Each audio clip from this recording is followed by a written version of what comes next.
Okay, I think we'll make a start and we can kind of get the video started as and when, but don't want to keep people waiting on. So we'll see if this can work. There we go. We've got one bit of video anyway. So thanks very much everyone for joining. So this is the fourth in the series of our What Works events as part of our Hopeful Towns project. So the aim of our Hopeful Towns project is to better understand what makes a place hopeful and to help towns across England and Wales fulfil their potential. So what we're really interested in is what makes places resilient. How can we make places resilient to hate rather than just respond when points of tension emerge? So today we're going to be talking about narratives of scarcity. Our work against the far right and in pushing back against that hate has consistently shown how resource competition can very easily spill over into community tension. In our work in the National Conversation on Immigration, where we travelled to kind of 60 different areas of the country, holding conversations on immigration in what was the biggest ever public engagement. We found that our conversations weren't always about immigration, but often about this kind of broader story of dissatisfaction. We found that this kind of local lens was the way that which people saw migration as this national issue, but it was always seen through these local issues. So concerns about labour market, impacts of immigration were much more prevalent in places where there were large unscrupulous employees. In other areas, so in the southeast, a scarcity of housing was often a point of tension that people spoke about. Migration, there's too many people, there's not enough houses, put one and two together. In other places, it was kind of impacts of population change on school places that became the kind of hot point on immigration. We also know that these kind of broader feelings of loss and decline give hatred a foothold in some communities where big economic and demographic changes put communities under strain. So through our Hopeful Towns project, we've been looking at what are these kind of broader environmental factors that can drive some of these things, that make it much easier, much more fertile turf for hate groups to take hold. So today we're focusing on three of those areas. So cross-cutting deprivation, competition for resources and rapid change. So particularly kind of areas where there's been very rapid in migration, and often there's not the resources to cater for new populations, particularly those with specific needs. So there's two elements that we're going to look at today. One being resource shortages, which is a real genuine problem, and look at the responsibilities or rights or enforcement, for example, around house and multiple occupancy. And the second part is on narrative change. So how can we talk about things as everybody issues? How can we address misinformation? And how can we move towards resilience in a way that we have these conversations about issues that can be quite difficult? So we're joined today, we've got quite a good panel, which hopefully we'll be able to see quite shortly. So we're going to start with David Bailey, who's Traveller and Diversity Manager for Fenland Council. So he's going to talk us through a bit of the Fenland context, use of the Controlling Migration Fund in addressing some local issues. We're then going to go to Pete Rowley. So Pete is part of East Marsh Construction, who is formerly working for East Marsh United, which is a community group from the East Marsh area of Grimsby, dedicated to transforming life for people who live there for the better. He's going to talk to us a bit about community power and agency in addressing some of these issues. We're then going to go to Claire Burkett, who's Associate Director at Economy.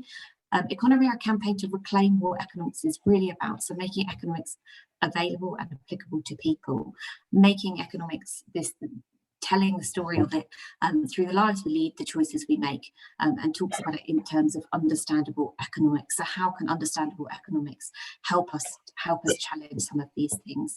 And then finally, we're going to go to Nick Olson, who's the Counter Extremism Community Coordinator for Cardiff Council.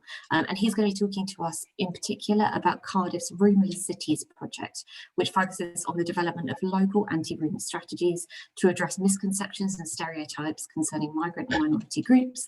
And he's going to talk a bit about transferring best practice from the lead city on that project of Amadora in Portugal.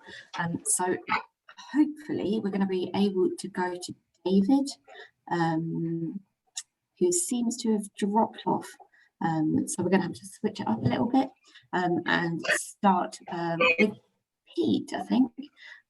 Pete, if we're able to start with you. Yeah, can you hear me, Rosie? And are you able to put your video on, or is that not going to happen today? Oh, start video. What it's saying, Rosie, is you can't start your video because the host has stopped it. It's exactly what it said to me. I'll see if I can make you host. Let's see if that works.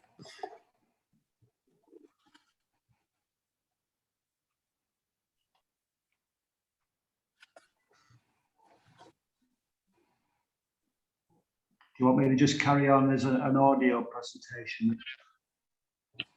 Yeah, I think you should be able to put your video on, but if you can't, we'll... Very sorry for everyone watching. This is the first technical error we've had in these. Haven't started, Rosie. It won't have it. We see you. We see you. Okay. Do you want me to start now, Rosie? Yeah, that'd be great. Yeah. Okay. Thank you. Right. This is a three-part talk. The first is just describes the decline, really, of the East Marsh ward of Grimsby. The second talks about the creation of East Marsh United and East Marsh Construction, which is a community interest company. And finally, I'm trying to give you some practical tips and some of the lessons that we've learned in the last 2 or 3 years. So to start with, then, the East Marsh area of Grimsby. I've been connected with East Marsh for over 50 years. I started as a teacher in 1969 when in a secondary school, Harold Secondary School, right in the heart of East Marsh. There was an article in The Guardian about 2 years ago, which the title was "The Battle to Make Grimsby Great Again." And the strapline was, and this is quite chilling really, this community was built around an industry that no longer exists. Now, when I first went down there in the early 70s, fishing was still ticking over. But by the mid-70s, there was a total collapse in the distant water fleet. A combination of the 70s oil shock, the loss of fishing grounds, which you'll have heard about in the Cod War, and then the huge grants which were given to trawler owners to decommission ships and come out of the industry, meant that fishing was no longer viable, and with it went an entire culture and an entire way of life. Virtually 100% of the fishing community was centered on the East Marsh, where it's the geographical area around the docks.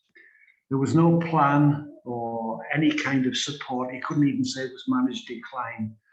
This is graphically shown by the fact that the crews of the trawlers had to fight for decades to even get redundancy when the industry disappeared. They were classed as casual labour, and that was used as a device to say that they weren't really properly employed. So we had a legal wrangle for years. There was a lot of bitterness for the community over that as well.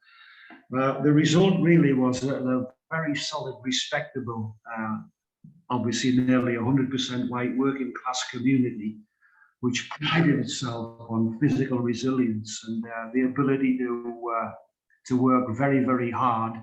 I mean, most of the crews did 18 hours on deck in Iceland and 6 off. Incredible conditions that they worked in. And on shore, really, there was a culture of sharing and mutual support. Obviously, when people are away for that length of time, usually 3 weeks, the glue that held the community together were really the women. So it's been transformed from that to what it is today. And on the Index of Multiple Deprivation, which was recently published, the East Marsh ward was the worst in the UK for qualifications and skills. And that's a hangover from the fishing era, when obviously there was such a plethora of semi-skilled and unskilled work available. There was a very little premium put on education. It's the second worst for crime. We've had some terrible stories in the newspaper just this weekend. There's been a murder, and lower level acquisitive crime over drugs predominates. And it's the fourth worst for unemployment. Now, this kind of scenario, as you rightly pointed out in your opener, Rosie, is fertile ground for all forms of populism, extremism, and othering. So we've had charlatans, for example, such as Farage, during the Brexit debate, where Grimsby was one of the red wall bricks really that crumbled and went Tory for the first time. He managed to channel this sense of abandonment, if you like, and sense of loss by blaming it all on the EU, when obviously virtually all of the problems were minted at home. I think the journalist Rachel Shabby summed this up very, very neatly when she said it was like a letter of complaint sent to the wrong address. But it also demonstrates really how emotions and nostalgia can overcome rational economic arguments or even self-interest. UKIP indulged the fantasy, if you like, of a reconstituted fishing fleet again. Whereas the area, because it's got a food sector and a processing sector, required links really with Europe and an open economy. In 2017, I produced this book, Classwork, which follows a cohort of school leavers from the early 70s right the way through the present day and monitors the working life. And a constant reference in the book is the sense of loss. Even those who advanced materially felt that a lot of things that were worthwhile had been forfeited.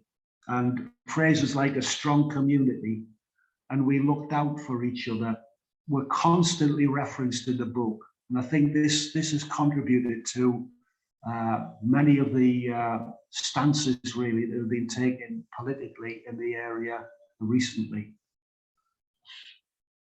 So that will give you an idea of what the East Marsh is like now. It's a blighted community, very, very disadvantaged indeed.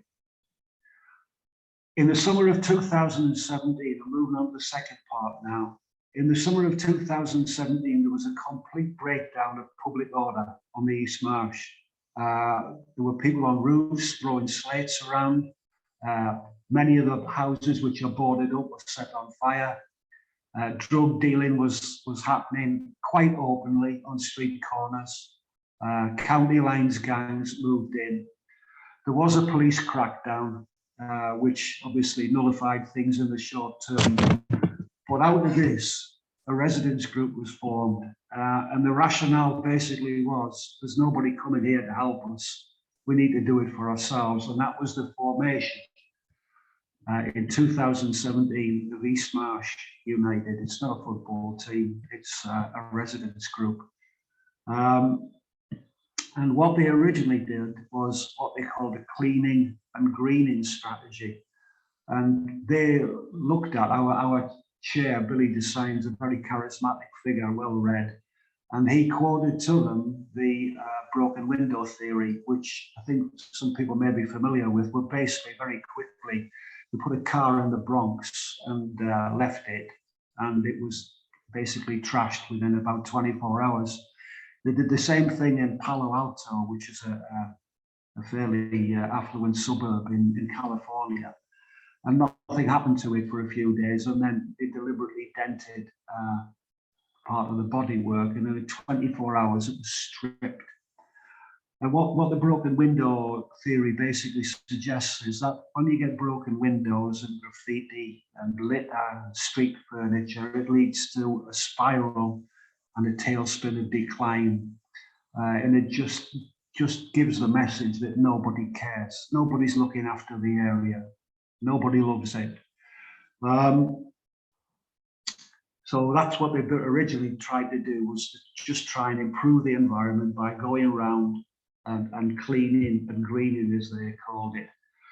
During the course of interviewing people for the book, I interviewed a towering figure on the East Marsh called John Ellis, who's a Church of England vicar, who opened a youth club in 1970. He's helped hundreds of kids on the East Marsh and has got a terrific reputation. Now, he told me about when he was in South Chicago with the Lawndale Community Centre. And what happened there was, in an area that was blighted with drugs and crime, the local church set up a construction team who did up the houses and then gave them to young families and so on who did the interior decorating. He visited it 10 years after, and it was absolutely crime-free. So, given that this interview was very striking for me, he put me in touch with East Marsh United, and I've been a member ever since. And a year ago, about 14 months ago, I set up with a couple of other lads, East Marsh Construction. And what we aimed to do was to confront what I see as the two biggest problems in the area, and that is some of the appalling housing and the rogue landlords who've moved into the area. Most of them are absentee landlords who've bought up these houses at the song and have done absolutely nothing. I was in a house just about a week ago, which were pricing up for a job.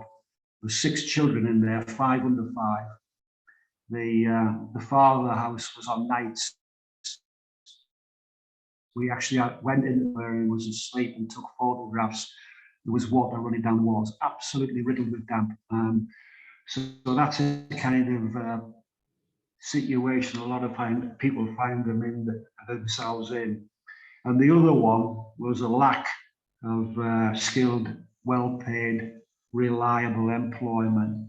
The area is plagued by a lack of work or unreliable agency work and 0 hours contracts. So how did we get going? Basically, East Marsh Construction. Well, North East Links Council, in conjunction with East Marsh United, were given a grant by Homes England to bring back 3 boarded up houses in Rutland Street, which is one of the worst streets materially in the East Marsh. And obviously East Marsh Construction set about refurbishing them. We also got from the Home Office, which has been an absolute shot in the arm, a £20,000 grant to stop organised crime on the East Marsh. Now, I noticed in The Guardian about a week ago, the retiring Chief of Police in Lancashire has said if he had £5 million to spend, he'd only spend £1 million on extra police. The other 4 would go on community projects, which he sees as vital in stopping crime, and I totally agree with him. We then hired a project manager who I've had a long experience with. I used to teach him actually. He's an East Marsh lad. He is a project manager and a supervisor. And then we began establishing the company and a phased program of recruitment. We now employ 10 people, which in a year from a standing start, I think is pretty good going. We've secured ongoing contracts with a big housing group, the Longhurst Housing Group. We've just got a really good contract with the Big Help, which I hadn't heard of before, but they're a Liverpool-based charity who own thousands of homes and look to be an extremely ethical landlord who are good to deal with. Doorstep, who are a local charity who've got a number of houses in the East Marsh, and I'll lease them to, or let them rather, to vulnerable adults and obviously private clients. So basically, what have we learned in this last 14 months? Well, the first thing is, I think when you're doing something like this and trying to set up a social enterprise, you need a great deal of patience and you need a great deal of stamina. That's the first thing. And also, a must as far as I'm concerned, you need some good full-time staff in place to develop your enterprise, people who know what they're doing. I think the problem with volunteers is you get burnout, and in a working class community especially, where the old support networks and system of mutuality has been severely eroded, I think it's very, very difficult. So you need some full-time staff in place, and obviously this is where the Home Office grant was, well, it was vital. We couldn't have done it without them. I think the myth about a lot of community wealth building is that startups, they're not based on brand new ideas or brand new products, but by moving into existing markets and offering basically a better and more responsive service. So, for example, because these arm's length management companies, which have been outsourced to do a lot of the maintenance and so on, are often based hundreds of miles away, and contractors are having to be bussed into the area. Because we're on the spot and we're local, we can do things quicker, better, and be a lot more responsive. And obviously, the consumer, the end consumer, is getting a better deal. I'm just going to have to give you one more minute, if that's all right. Right. Okay. I think you need to try and establish a revenue stream as soon as possible. When you've got green labour, I think you need to structure your offer to be realistic. So we started with garden clearances and fencing and painting and decorating, but now we've gone to full house refurbs, brickwork, the lot. In the first year of trading, you can't get trade credit normally. And grants normally are the door shut in your face because you haven't been trading the year. So you need to watch your cash flow. It's difficult to get support for training. The apprenticeship system is basically a nightmare. There's a huge gap between rhetoric and reality. The final point is a few of the lads that we've taken on obviously have had a checkered past, but they responded magnificently. And I think just they've had an opportunity at last, and they've made the most of it. The final point, Rosie, is that I think for any public sector professionals watching, you don't have to reinvent the wheel. The Preston Council model, to me, is the one that works perfectly. They've brought all the outsourced work back in-house. They've injected millions of pounds into the community. They've seeded and supported workers' co-ops. They've built a community investment bank. And I think this is the way forward, by building community resilience like this. I think if we'd had this type of support locally, a high growth company like ours, which has got huge potential, I think could be £1 million turnover company within 3 years and employing triple the amount of people we employ now. Thank you very much. Thanks so much, Pete. If it's all right just to mute yourself, just so we don't get feedback, that'd be great. But I think that was a really helpful introduction for us on some of the realities of working in communities where resources are quite scarce, where there's historically been quite a lot of issues, and how trusting in that community, reclaiming the power through the community, giving it agency, can actually tackle some of these things head on. And I think it's quite an important point about not reinventing the wheel. And I think another good point about having the trust in the community. David, I hope you've had a chance to catch your breath. Give me a thumbs up if you're all right to go next. Wonderful. So we're going to move on to David Bailey for a bit of a different context in the Fenlands. So David, do you need me to run your presentation? Yeah, I would like that, Rosie, and I'd also like to thank you for the perseverance, because I've had to, this is the third computer and third time lucky, so it would appear on that. Local authority computers do not like Zoom, I can tell you. We only work on MS Teams, but it all looks fine. So yeah, if you could run that presentation, it'd be really great, Rosie. Thank you. Wonderful. Give me 2 seconds. And I'm very sorry for everyone for these issues. It's the first time that we've had them, but it's the first time for everything. So can people give me a thumbs up if that's working? Thank you. Wonderful. Take it away. Yeah, so basically, I was just going to briefly introduce you to me. As you can see in the background, that is actually a Fenland area. We have very high levels of deprivation, which I'll go into, but we also are a Georgian market town in Wisbech, and I believe it has the second best crescent after Bath in the UK. But if you were to go around Wisbech, you might not sort of fully see that, but that's there in the background. I'm the Travel and Diversity Manager for Fenland District Council. I also work with the East of England Local Government Association, dealing with various projects around deprivation, around addressing work with migrants, travellers, and all such other things as they want to do. Could we go on to the next slide, please, Rosie? Thank you. For those that don't know Fenland, it's in the north of Cambridgeshire. It abuts Kings Lynn, South Lincolnshire, and Peterborough, and to the south is Ely. We've got 4 market towns, traditional old market towns, and 12 parishes. We've got a population of about 100,000, but in that population, it's mainly older people, and there are a lot of pressures on social care. And also within there, in Wisbech that I've already mentioned, we have a very, very, very high level of Eastern European and Central Europeans living there. If you go back 15 years ago, we didn't have many people from the British Commonwealth there, but we started to get people moving in to the area, and now Wisbech alone would have anywhere between 40 to 50% of its population being from an Eastern European community.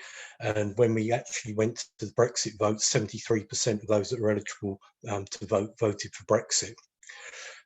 So we have some very large issues in the area around deprivation, health inequalities and low aspiration, which I'll look to cover. But we also have an extremely large Gypsy traveller population as well, and a growing Roma population.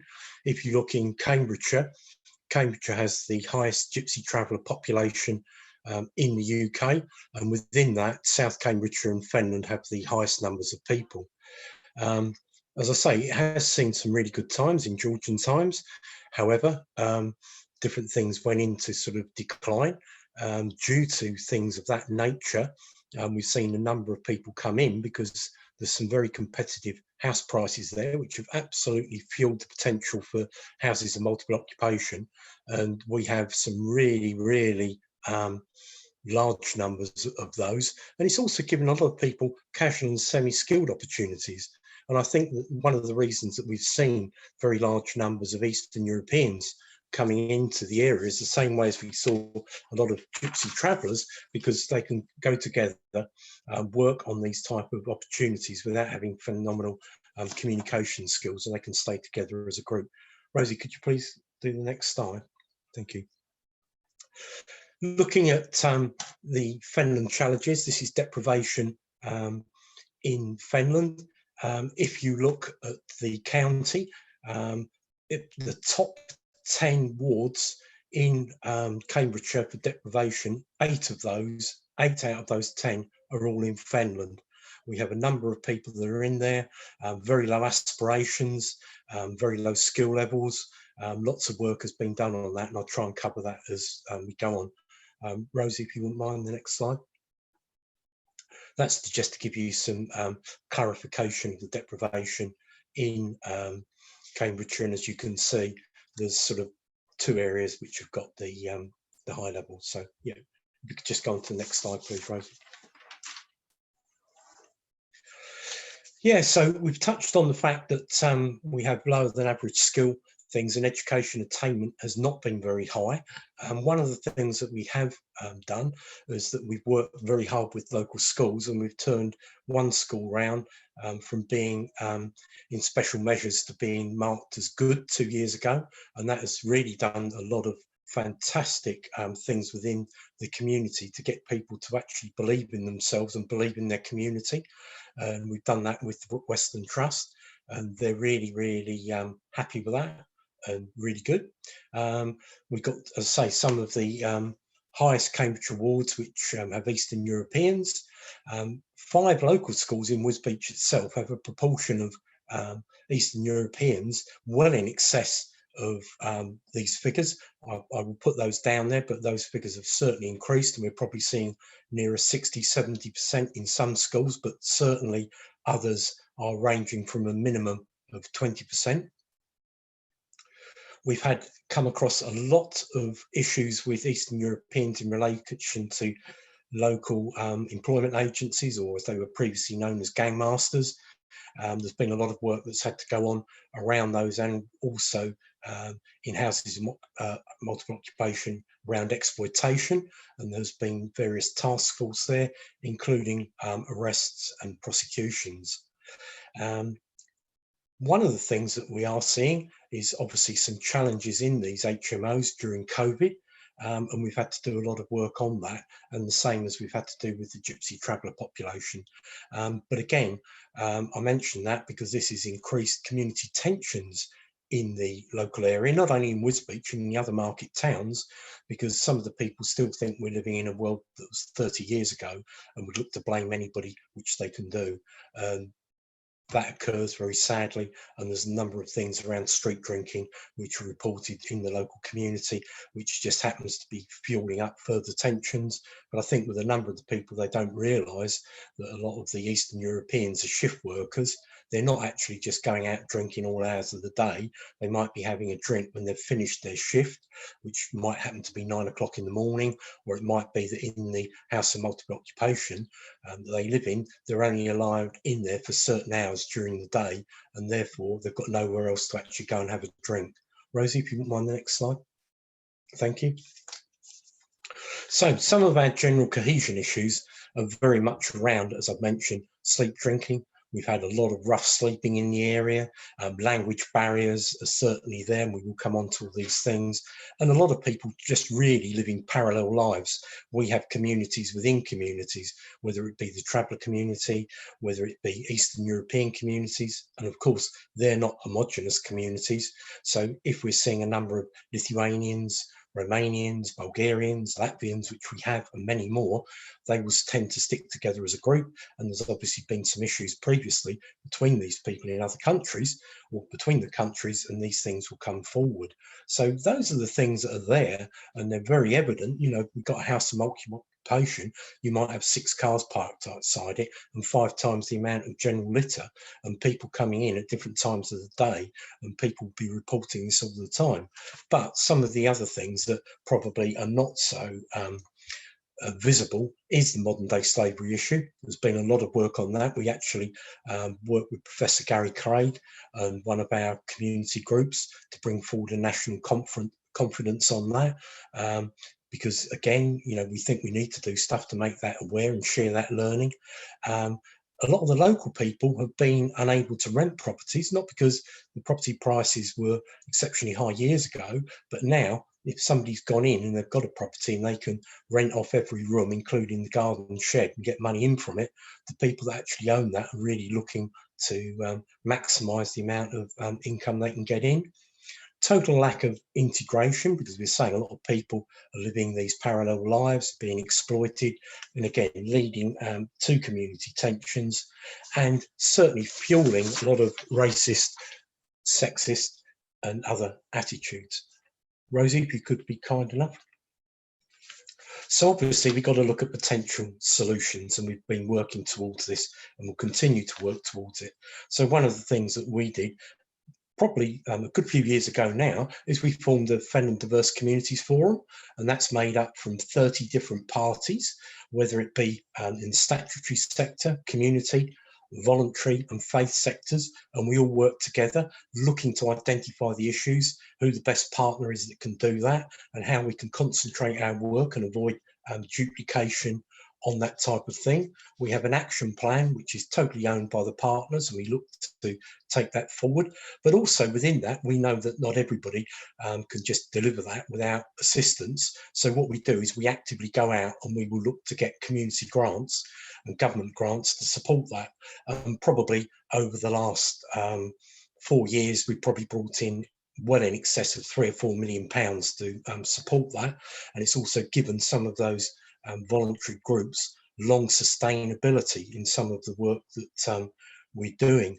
But we also work really hard to address some of the district issues as well, just over and beyond that. So I mentioned rough sleeping. One of the initiatives that we've brought forward is a homeless hostel. That's up and running. It has regular beds. It's had to be tweaked on a number of occasions, all depending upon the funding that is needed, but it certainly has taken an awful lot of people off the streets. And again, in COVID times, that's been a really positive thing to do as well. And it's been sort of quite cost effective because we've been able to do that through grant, and other grants that would come in to look at COVID issues can be spent in other ways to make things good. But also a lot of the grants that we brought in isn't just about Eastern Europeans, isn't just about travellers where we've gone out and developed accommodation for people, because if you don't have traveller sites for people, they can't access mainstream services. A lot of this is also focused on delivering additional resources to the Indigenous local community to reduce down tensions. Some of the people have been brought together in doing that because our community venues are open to all. That has been well received. We've seen a number of people that are certainly working together on things. We also see that there'll always be someone in the community that people want to scapegoat, and we're seeing that a lot now with the Roma community, because we're starting to get a lot of Roma people in, but we're also doing an awful lot of work with them, whether it be around integration, whether it be around socialisation or anything of that nature. We've got tremendous amounts of not only ESOL, which is English for speakers of other languages, but also a more basic course as well. Just about getting people to be introduced to English, because it's all very well going forward to look at these ESOL courses where people actually get accredited. But if you can't start and build your confidence from that, then you're not going to get people to move forward there. So we've certainly done that, and we brought in other courses to build up people's confidence within the community, looking to get other jobs, looking to work there. We've done a lot of work with employers, building up not only their knowledge, but also looking to get their social responsibilities taken on board, and also working with the community. So we're constantly in discussion with partners to identify ongoing issues. We certainly do look at what is changing, because we've seen tremendous changes from originally when Eastern Europeans were coming into our area. They were Polish people who have very high skill bases, but lacked English. They have gained English language, and in some cases have either moved to different districts or moved in other parts of the district. And we've seen those people being backfilled, first of all from people from Lithuania and cities. Now we're seeing people coming in very much from the villages, very much from Romania and Bulgaria, and these people are certainly totally different to the people to begin with, and come with a lot of high needs, high expectations. And I have to say that our partnership has certainly moved towards that. I think that one of the key things that we see as a local authority and partners is we cannot go out there and deal with this on our own. The best people that we believe who can address this is within the community, voluntary and faith sectors, and we will do our best to support them on that. And if you could just do the last slide, Rosie, if you don't mind.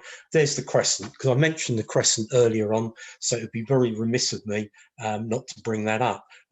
Those are some really nice places in Wisbeach, but I could also take you to some places which are absolutely grotty, and no one would want to sort of even look at. And although we see some trees and all that there, it isn't a massively, for those that know the Fenland area, massively treed or shrubbed areas, but we do have a number of people who do sleep rough. They sleep in these shrubs. The majority are Eastern Europeans, and again, we're looking to work with those people to address that, because we see that as a way to minimise community tensions, and also a moral obligation that we have to do that. And I'm pleased to say and give a lot of credit to members of the council that support the work that's going forward there, as well as the senior leadership. And I'll be happy to take any questions in the Q&A session that Rosie has later. Thank you, Rosie. Wonderful, thanks so much for that.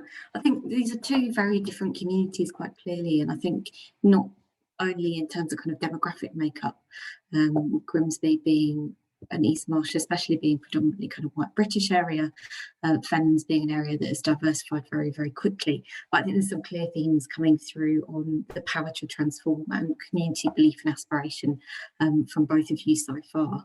And I think this is something that we've seen quite a lot in the research that we've been doing, and part of our Hopeful Towns project. We know that people have to have hope for themselves in order to be able to have hope for others. And I think as well, in terms of addressing some of these points of tension, issues like street drinking, it's something something I've heard in a lot of other places. I'm sure there's people in the audience who have come across these kind of local issues, and they can very easily spill over. So what we're looking at really is what can we do? What can we do to put buffers in place so that these issues can be addressed before they spill over, and we're kind of on the back foot.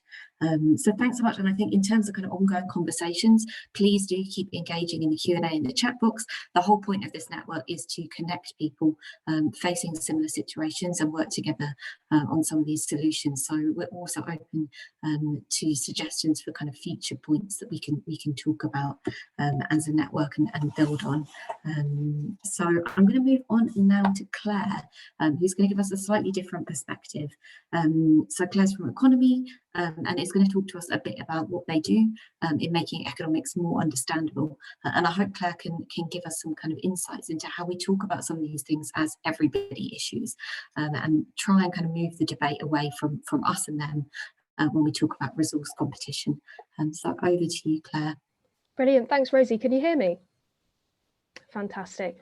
Thanks, David and Pete, for those really interesting discussions. There's a lot of food for thought for me. And thanks, Rosie and Hope Not Hate, for inviting me and Economy to speak today.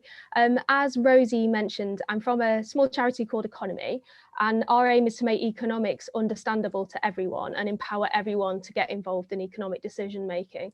As I'll go on to mention, and I'm sure a lot of you can relate to this, a lot of people feel very divorced from the economy and feel very much like it's something they can't change, and it's just, you know, there is no alternative.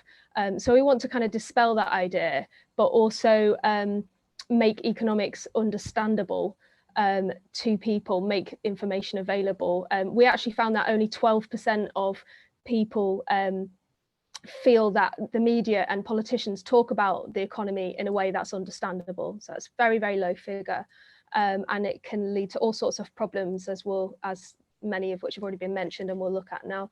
So I've been asked to talk about how can we counter this narrative that communities are full, that migrants are taking resources and jobs that mean that other people otherwise would have. So I'll go on to talk about that, and then I've also been asked to talk about what practical tips are there, what can communities do to reduce pressure on resources and create opportunities. So before I do that, I just wanted to briefly touch on why this is important. So Rosie started by saying that through Hope Not Hate's work, it's been found that things often come down to problems of economic deprivation and feelings that there aren't enough resources to go round. And I think in a weird way, there is an opportunity there, because that is an issue that you can address more with facts and with challenging misconceptions about migrants' contribution to the economy and how the economy works, where it's slightly more difficult, you could argue, to address anti-migrant sentiment that's driven more by nationalistic or feelings or solidarity with one's own kind. So that brings me on to the next point, that there are a lot of misconceptions around how the economy works, but also how migrants relate to the economy. And so although it's been found that facts are much less persuasive than stories, they can help in persuading people. And on this particular issue, there are a lot of misconceptions. So for example, across the US, UK and Germany, it's generally thought that the number of unemployed migrants is 5 times the number that it actually is. And economists are, for the most part, agreed on the fact that migration is good for the UK economy. For example, if migration had been frozen in 1990, the economy would be 9% smaller than it is now. And there's a number of other great benefits of migration to the economy, such as migrants are 2 to 3 times more likely to start a firm, which obviously leads to the concrete benefit for people in local areas in benefiting from the jobs that are created. So I think, first of all, it is really important. It's not going to solve everything, but it is important to challenge misconceptions, because on this particular issue, particularly because of the narrative that has been pushed over recent decades, there are a lot of misconceptions. So, but that's not enough alone. it's also really important at Economy. One thing we try to do is to have empathetic conversations and really listen to what is the concern or fear at the heart of the issue. And to do that, it's important in economics in particular. I know that I can sometimes be guilty of just dismissing people who I disagree with, perhaps judging them. It's really hard to really listen to what people's concerns are and not alienate them. And so if we listen empathetically, but also be curious and ask open questions as to what's really bothering people. In this case, we might find, for example, that it's that people are experiencing the kind of economic hardship that David and Pete have talked about in their communities, or that they're fearful of that economic hardship happening to them. I like to call it the non-controversial essence. So at first, it might seem like the argument is very controversial and something that we don't like, but with listening and asking some curious questions, you will probably find it, not in all cases, but something non-controversial at the essence of what they're saying that you may well agree on. And once you've, and let's just think about, so David and Pete have outlined some of the ways in which economic hardship has hit their communities, but let's just remind ourselves of, you know, private rents have increased by 24% between 2010 to 2017, while median earnings have only increased by 3%. The UK is one of the most unequal countries in Europe when it comes to regional inequality. And quite shockingly, typical CEO pay was 20 times that of the average worker in the 1980s, but in 2016 it had become 129 times that of the average worker. And that's obviously getting a lot worse right now because of COVID. So COVID has really increased inequalities that we've seen growing over the past 40 years.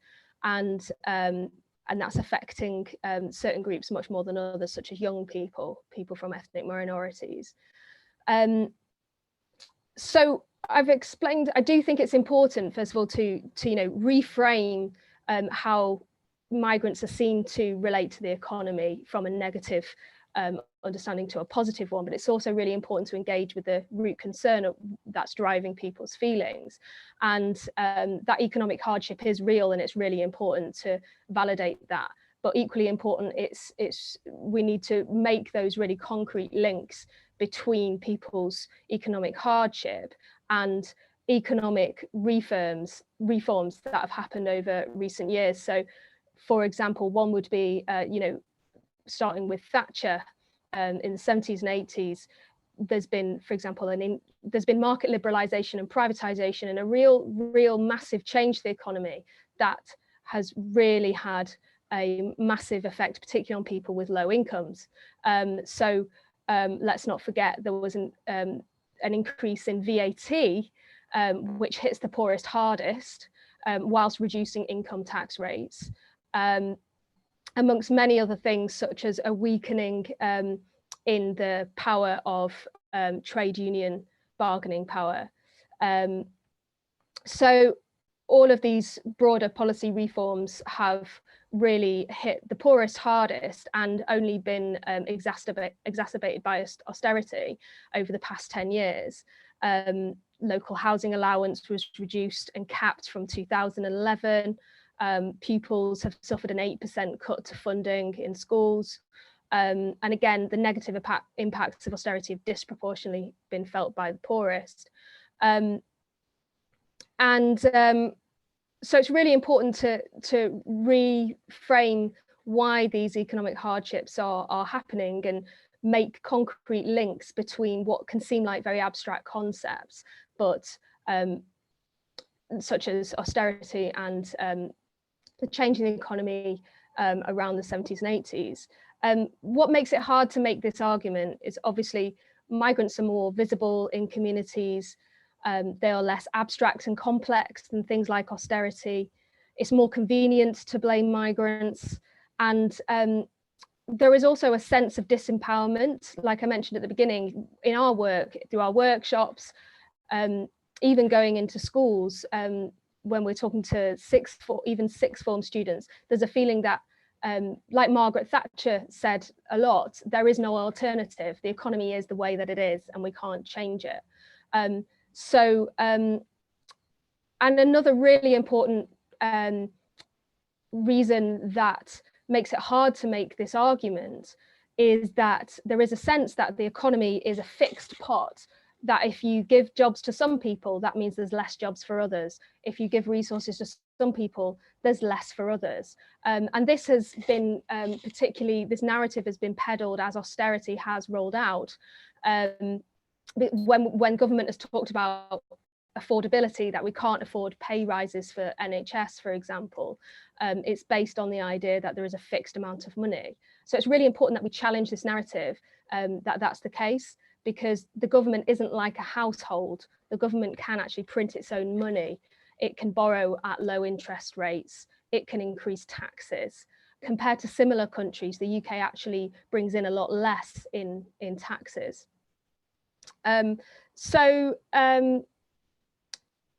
It's, if I've got time, I wanted to, have I got time, Rosie, for a couple more minutes? I don't need to wrap up. Give you a minute and a half. Brilliant, thank you. So yeah, hopefully I've explained my reasoning, my argument as to how we can make these, how we can counter this narrative and draw the attention to the real causes of deprivation. But some practical steps in communities that can reduce pressure on resources and create opportunities. One is that to counter this idea of impotence in the economy, you know, David talked about this multi-stakeholder forum, for example, in his area that's been created. Bringing more stakeholders and local community members into decision making to bring a sense of power that they can shape the economy is really, really important. Also, particularly now coming out of COVID, challenging this narrative of austerity and this idea of a fixed pot is really important. I think also not talking about GVA and GDP and other larger measures of the economy, but talking about people's real household incomes and other tangible measures of the economy can help decision makers to focus on what really matters to people in the economy and help them focus on boosting those things rather than macro level measures. I'll wrap up there. Thank you. Wonderful, thanks so much, Claire. I think there's some really interesting stuff coming through for this, and I think some of the issues that David and Pete have already touched on around housing, for example, there's some interesting questions there about how can we talk about this as everybody issues rather than an issue of migration, an issue of kind of people moving in, taking houses, and I think some of the points that David was making as well about enforcement having to be a core part of that. We won't just get there with narrative if the material reality of people's lives and people's experience of the economy also doesn't change. So we're going to move on now to Nick, who's our last presentation. He's also going to be talking about narrative, but from a slightly different perspective through Cardiff's Roomless Cities programme. So Nick, do you need me to screen share? If I could try and screen share, that'd be great. So I'll try it now. Yeah. We've lost your video as well. Not sure if that's going to work. I'm happy to do it for you, but you're going to have to do a bit of the next slide, please. That's all right. Yeah, that'd be great. Okay. I'll do that now. Thank you.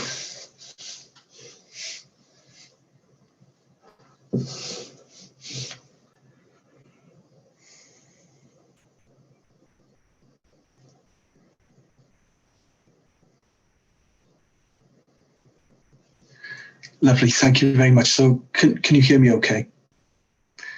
Yeah, great. Okay, thanks then. So hello everyone. My name is Nick Olson. I'm based at the Policy and Partnerships and Cohesion Department of Cardiff Council. So if you go to the next slide, please, Rosie, that'd be great. Thank you very much for inviting me to present a few projects that we've been busy coordinating over the last couple of years. And the next slide then, please. Thank you. So we've been working to objectives under several programmes So these include, as you said, Rosie, the URBACT European Roomless Cities programme, and also the Building a Stronger Britain Together programme. So the summary today is a mixture of all of those that I'm just going to give a snapshot of. Before I start, I'd like to commend all the excellent partners that I will be mentioning, including a number of very forward-thinking head teachers and teachers who've all worked over and above to make these projects a success and exemplar practice, to be honest. Moving forward in the shadow of global and national issues, and with so many of us being affected by what's been known as residual post-pandemic stress disorder, I'm sure you'll agree that projects like these are going to be very relevant as we move forward. The projects have been delivered through many mediums, including sports, the arts, drama, music and photography. Most were delivered before the pandemic, but luckily we managed to deliver a few during the breaks and restrictions over the last year. Some have had to be suspended, but I'm hoping we can pick these up soon, to be honest. All promote positive role models, and all of the project templates really complement each other. Okay, so if I could go to the next slide, please, Rosie, thank you. So starting off with our Roomless Cities photography project. This one's led by College Gwent in partnership with the local freelance photographer Yusuf Ismail, who's been working with a cohort of young persons from our diverse communities. The project involves workshops and practical applications that lead to a recognised qualification. The base for the students on this project has been the very iconic Wales Millennium Centre building. The Cardiff Council currently use very traditional stock photographs. So one of the aims of our photography project is to reinvigorate the image of Cardiff using people-centric images from the lens of the participants. So not only will be exhibiting the photographs, but eventually the images will also be part of Cardiff Council's outward facing image. The aims of our photography project here include developing an inclusive and visible city narrative, which consistently recognises and celebrates Cardiff's diversity and the contributions of Cardiff's minority communities, and also demonstrating a visible political commitment to remaining an open and global city. We are halfway through this project, and so far feedback from all participants has been really, really excellent. And the next slide, Rosie. Thank you. So we've been working with several boxing organisations. The first one is with Empire Boxing. Last summer, we experienced an increase in hate speech towards particularly our Gypsy and traveller communities. During the easing of restrictions, attendance at schools for traveller children was starting to become an issue. And there were also concerns developing about divides between traveller and non-traveller pupils. So Empire Boxing have delivered non-contact boxing workshops at several primary schools in Cardiff, focusing on mentoring and personal development in order to facilitate youth leadership for inclusion and critical thinking on complex issues relating to identity. If you could have the next slide, please. So there's a list there of the objectives first, that's great. And then the next slide, thank you, Rosie. And the feedback there, especially from the head teacher, has been really pleasing, to be honest. This project is running right the way through the end of the school year in July. I'm hoping if I can continue this, we will. Okay, and the next slide, Rosie, please. Thank you. In another part of the city, we've worked closely with Tiger Bay Boxing Club, a relatively new club run by head coach Wasim Saeed. We've supported early development of the club, and Wasim's team will soon be delivering workshops for young persons through the medium of non-contact boxing that explore about 22 at the moment. And these will include an awareness of hate crime, mutual respect, democracy, healthy relationships, personal development, and mental health. If you could go on to the next slide, Rosie, please. Thank you. Another excellent partner, Cardiff City Football Club Foundation. So we've worked with the team there for some time. They've developed workshops, and we'll soon be delivering our very first Rumorless Cities youth cohesion football events. These have been ones that we've had to suspend until we've had the go-ahead for the social distancing. So the football events will bring young persons together from different communities to meet and learn about each other through the medium of soccer. And the next slide, Rosie, please. Thank you. We work very closely with an organisation called Peace Jam. Peace Jam workshops based on the lives of the Peace Laureates. And they've been working closely with refugees and asylum seekers for the past 3 years. So the 2-hour programme that Peace Jam offers serves an introduction into the Welsh way of life with traditions, cultures, the role of the emergency services, and also explores the universal human rights and their effect on the lives of those coming into Wales. The programme's aimed at building a common vision and a sense of belonging within a community. And the next slide, please, Rosie. Thank you.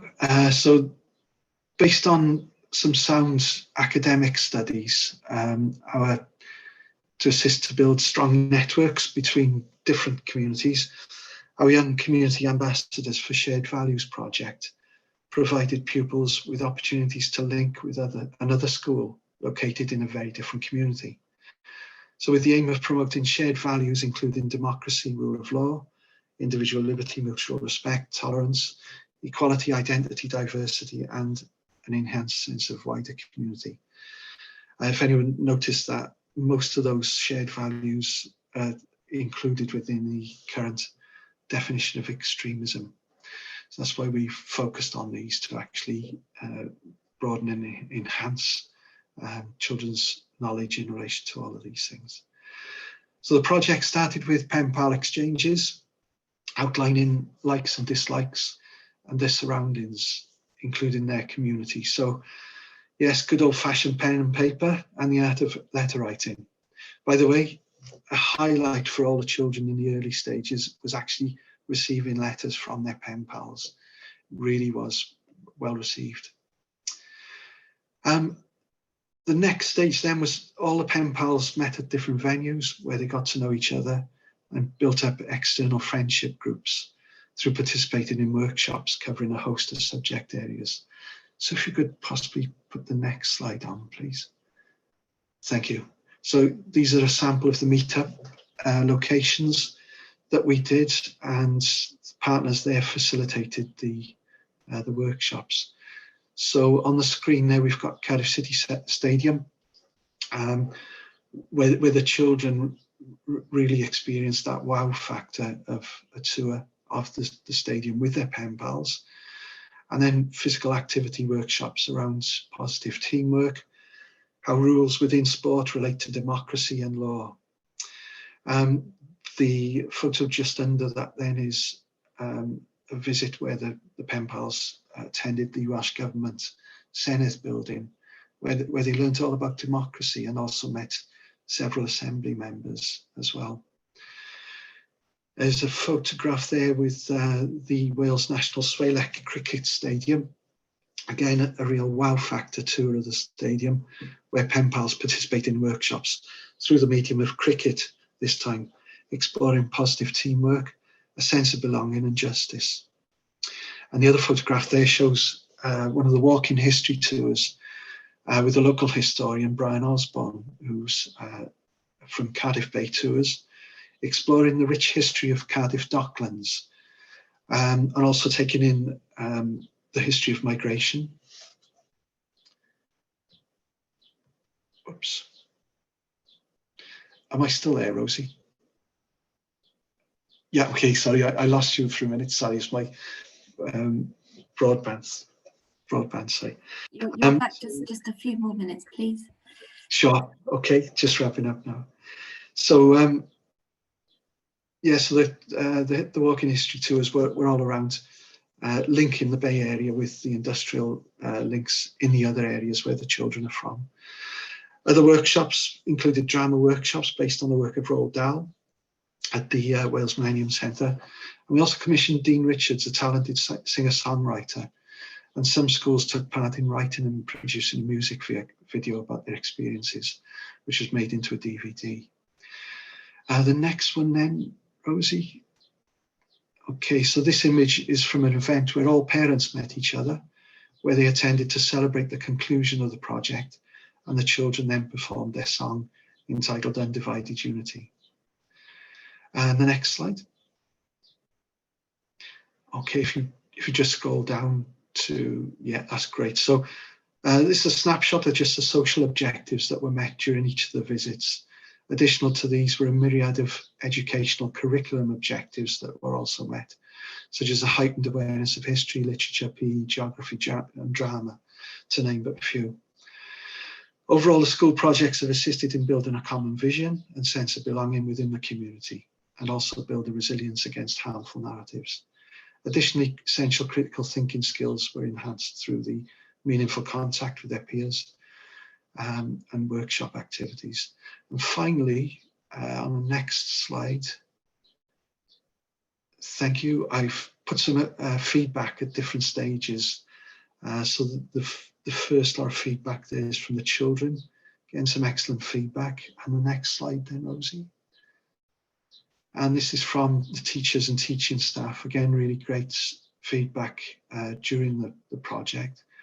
And then the final slide then were from the parents.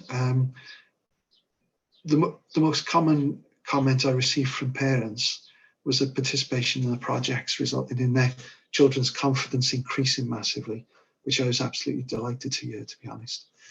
And that basically is it. Thank you very much. If there's any questions, thank you. That's really, really brilliant, thanks. So hopefully we're going to have some questions. Please, if you're participating, do leave something in the Q&A box. You can also leave things in the chat box. We've had quite a broad few perspectives today. So everything from challenging kind of litter around HMOs on the ground, to bringing school children together. But I think there's some really clear things coming through, and I think there's some quite key points for us looking to the post-COVID landscape, and particularly around kind of a context of austerity. We know that there's very little provision for integration cohesion, but I think what we've seen today and what we've seen in our other events so far is that quite often it's these other issues that can be kind of key points of cohesion that aren't always paid attention to. So I'm not sure if we've got any questions just yet, otherwise I might abuse my position as chair and start asking some. So I think one thing that I was thinking about quite a lot was about the real impact on the ground of communities when there is demographic change, when you do have a new population arrive. And the Controlling Migration Fund, which was set up in 2016, was a pot money that councils had access to. And one of the things that they were able to do with that was to account for service impacts.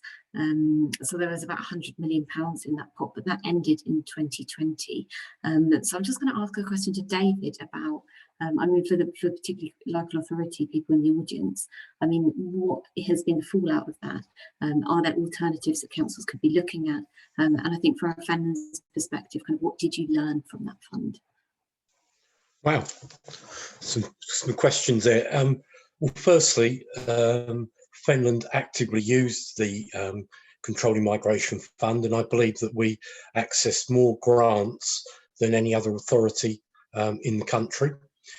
We certainly wanted to specifically identify rather than going for a bulk grant. So I think we took on about 23 different grants, and we're looking at things there.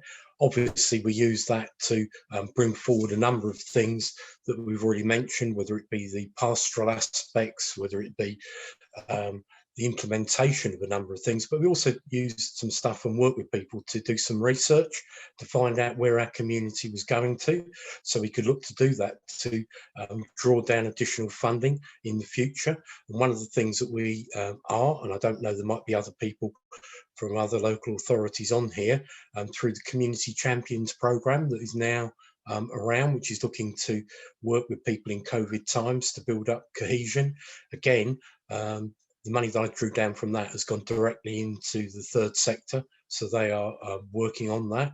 But some of the aspects, yeah, I think that our community recognise that, or certainly our partners recognise that the council can't do everything, and we need to focus on some of the aspects there and also build for the future. So some of the things that we have done is very much looked at the different grant pots and sort of tied people not into sort of boxes, but thought, who would this best support and what could we look to do that?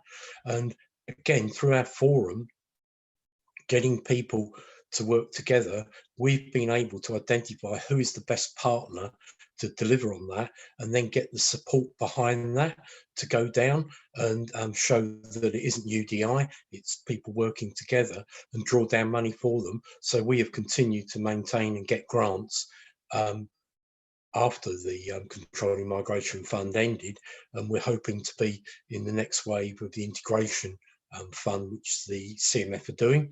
There is also other money there for other local authorities if they want to look at things at the moment with the ministry, and certainly there's a lot of things around homelessness and addressing housing issues, so they're there. But as a learning exercise, I think it's about matching the pots to what you want to do, and just not looking all the time for government money, but looking to the other pots of money and working with partners, because if you're working with partners and they're putting the bids in and you help them do that, there's far more likelihood of drawing down money than it just being a local government thing. Is that really covering what you want, Rosie, or would you like something else? I think so. I think that was really helpful. And I think just to reiterate in terms of partnership working, I mean, the whole reason that we have started this Towns Network is to work on partnerships and to link all of you together. Cities benefit from a myriad of networks and towns don't always get that. So please do use us. We'll be sending some feedback forms around after the session, and there's room there for suggestions. And I think there's some clear elements around housing. And we've also kind of looked at doing some around employers and employer engagement. So we will obviously let you know all of that. Rosie, there's also the town regeneration pot that's been given out to a lot of people. And I think that I would say to people in local authority or other partners, please engage with that, because it's not just all about infrastructure or getting some shops open or anything else. There's other things that people can do to actually use that money in a wise way. Certainly, and I think that could be a form that we could use later on to look at how towns can engage with that from a cohesion community perspective. So that's a really, really great suggestion. We've just got one question in the Q&A box. Interested in the partnership with Cardiff CTFC and the Young Community Ambassadors Scheme. So this is for Nick.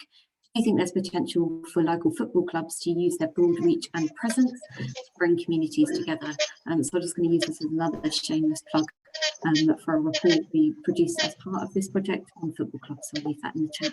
Hand over to you, Nick. Yeah, definitely is the answer. Sport is such a powerful engagement for all sorts of reasons, to be honest. I mean, we focused on those shared values. You know, you can broaden out the objectives massively. A number of my colleagues and myself are working on a piece of work in relation to a hate crime campaign with professional sports clubs. It's in its early stages, but hopefully what we're going to do is engage with as many professional sports clubs as we can to push out messages on awareness of hate crime and also reporting hate crime as well. So yeah, it's really, really powerful tool to engage with communities on a positive level and bring people together to play with each other as opposed to against each other as well. I'm not sure if you're able to unmute yourself to ask.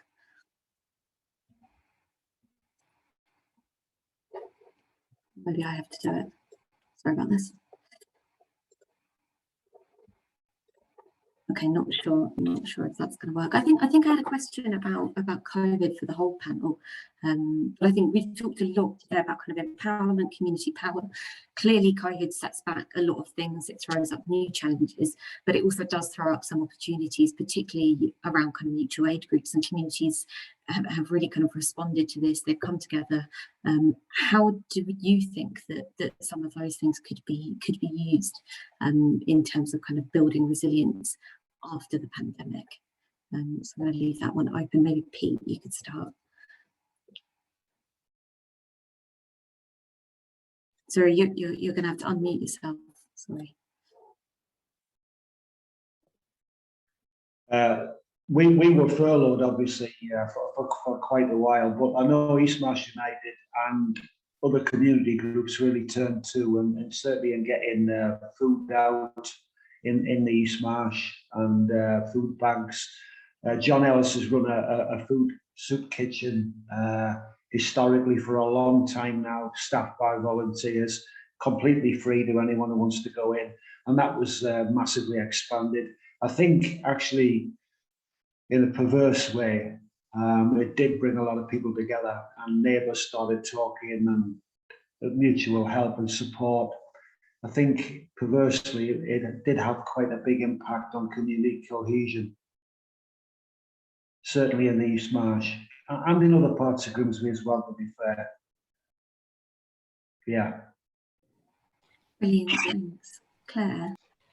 Yeah, so I think COVID's been a really interesting one. I think it is really important to think about the opportunities and what we've learned. We've actually got a workshop that we've recently run called Reshaping the Economy Post-COVID, where we actually have a brainstorming session on what we can learn from the crisis and what is really going on. And a few of those things are, for example, we've really seen while unions were weakened in the 70s and 80s, and we're seeing, and since then, and we're seeing the effects in terms of precarious work, really struggling to push for workers' rights, and often, you know, the lack of quality in jobs is often blamed on migrants and the lack of jobs.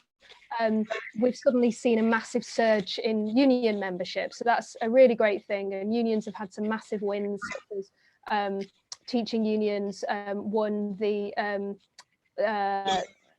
law that face masks were obligatory in schools. We've got more awareness about the climate crisis, that I think the COVID crisis has really made people think about what happens when everything stops and when there's a massive crisis. And for example, I think people have seen that the private sector hasn't been able to deal with the crisis quickly and well, so with testing and PPE, etc. And so people are really starting to think about, you know, do we need to bring some services back in-house? But I think like I said before, I think it's really important to be aware of austerity through the back door. I think a lot of the time people think that the economy is a done deal and we just need austerity, for example. And the Tories in 2019 said that it was the end of austerity, but actually even this latest budget that Rishi Sunak announced in March gave £16 billion less than pre-pandemic spending plans. And it's been argued that the Chancellor's stimulus is only half of what is needed to secure recovery. So I think we just need to be really aware and critical of austerity through the back door, basically, but there are opportunities. Brilliant, thanks Claire. I think it's really important, and I think as well, I mean, there's some clear things flagging up here about funding, and I think that's one thing that we can do through the network is share some of the funding opportunities that open up, and I think as David was mentioning with the Towns Fund, we'll be able to put something forward about how towns can access that from a cohesion perspective too. So these are really good ideas and we will take them forward. So just another question that's come through, really interested in Pete's work to create economic foundations at the local level. Are there things that local or national government could do to make these sorts of initiatives easier? Pete, going to hand over to you on that one. Sorry, you're going to have to unmute yourself again.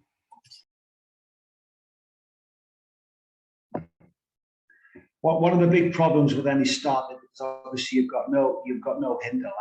So applying for a grant is difficult because they want to see some evidence and profile, if you like. Similarly, getting any trade credit, certainly in construction, we've had to lay out a lot of money prior to starting jobs because we haven't been able to get trade credit. I think the paucity, if you like, of advice and the poor quality of advice on offer is holding things back. What I would say is that they're okay at things like window cleaners and mobile hairdressers, so which I'm not knocking, but where you get a potential high growth, real genuine shot at real community wealth building, I think you need to have someone who can advise you to step up to the next tier. Now, we've had no advice. I mean, I have run my own business, and obviously I've brought people in at the level who've been around the block a little bit and have done this before. I think it's very, very difficult. I think virtually everything's against you, really. I mean, if we hadn't had that injection from the Home Office and we actually put £10,000 of our own money in as a director's loan, we would never have got off the ground. But when you actually look at it, I mean, we've created 10 jobs for a minimal outlay. There's a huge demand out there. A third of construction workers are due for retirement. Brexit has meant that you haven't got your Polish plumbers et al. Coming in anymore.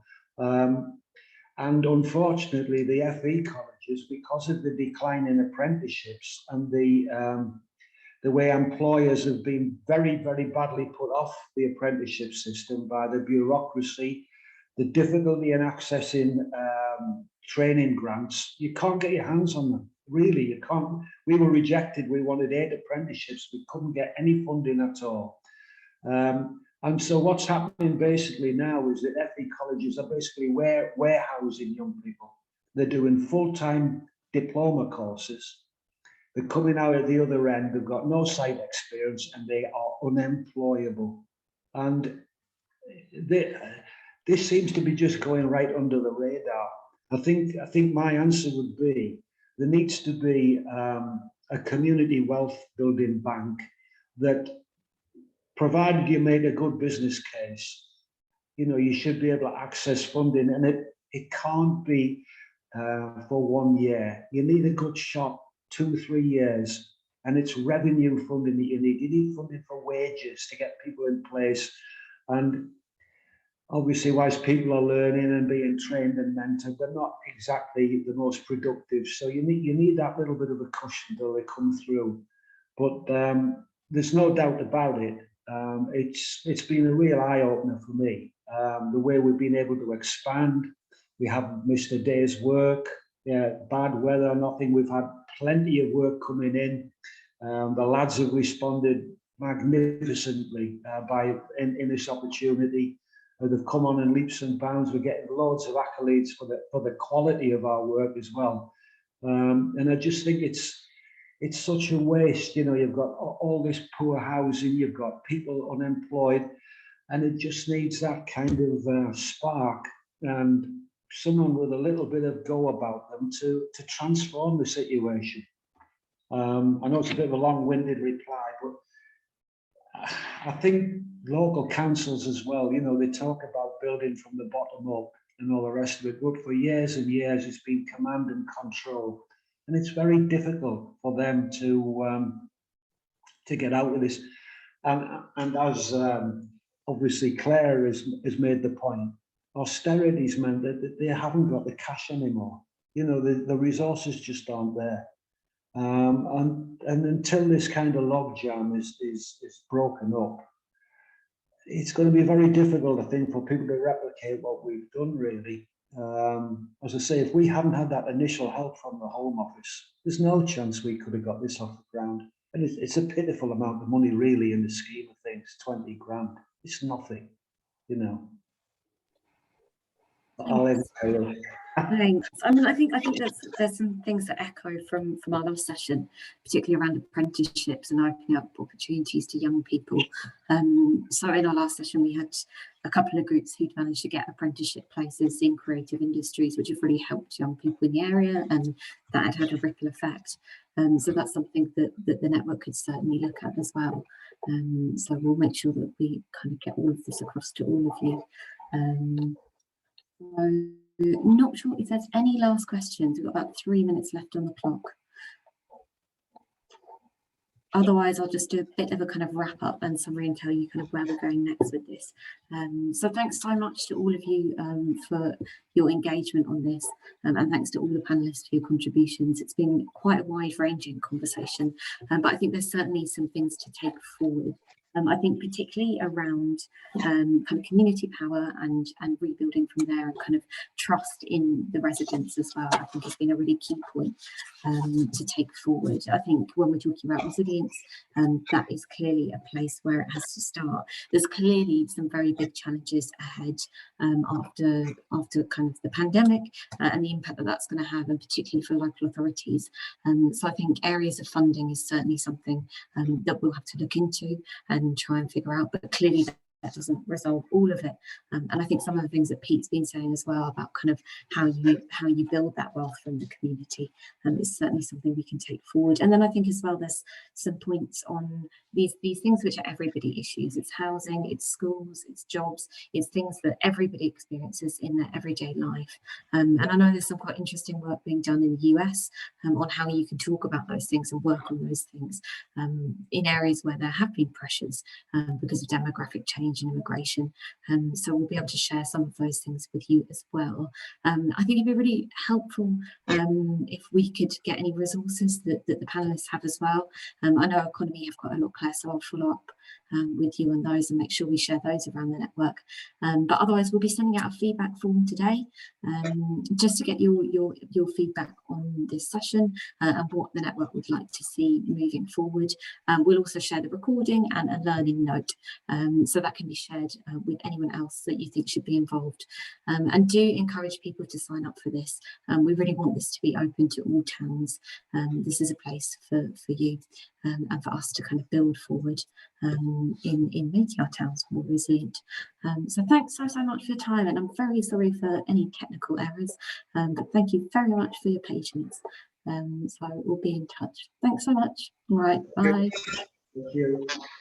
Thank you very much, Rosie. Thank you, everyone. Bye-bye. Bye. Bye.